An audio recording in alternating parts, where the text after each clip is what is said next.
koobo oo shariico iyo diin iyo wax kale aanu eegin xaq ma u yeelanayaa inuu ninkaas xukumo ciqaab uu yeelanayaa jawaabta ay noqoto waxyaabaha taa dadka qaarkood ay ku soo arooreen waxa kamid ah waxay yiraahdeen meelaha qaarkood waxa lagu sheegay galmo sharci darra de galmada sharci darrada waa maxay iyada lafteeda isweydiin galmada sharci darrada ayay kamid tahay agtooda dadka waxa laga soo qaatay oo ay ku darsanayaan ninku inuu xaaskiisa u tago ama uu taabto iyadoo aan raali aan ka ahayn waana dhacdayba arrinta lafteedu inay dumarka qaarkood raggoodii ay ku ashkatayeen oo arrin jirtaba xeerkani wuxuu si duuduuban oo aan kala qaadis lahayn faldambiyeed uga dhigayaa in loo guuriyo qof aan ogolaansho lahayn yani qof aan ogolaansho aan bixin karin salaam qofkii waalaaba soo galay shariicadana waxay dhigaysaa qofka waalan haddii dantiisu ay ku jirto in loo guurin karo waxna ma ogolaan karo waxna isaga laga weydiinay sidaas oo kale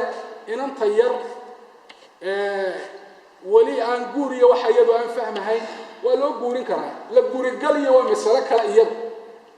laakiin meher waa lagu xiri karaa guurigalku isagu wuxuu dhacayaa oo markay dee nin qaadi kartay iska xijin karto saasay dee shariicadu dhigaysaa kutubta fiqigana waxa weeyaan ku xusan nacam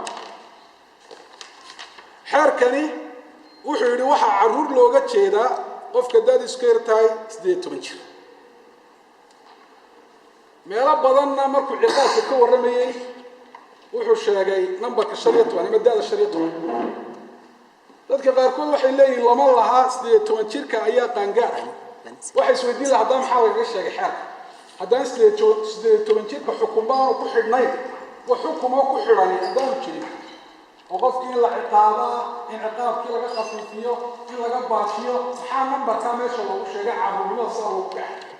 إن عبود ما وقع حسني التونكي أي خالد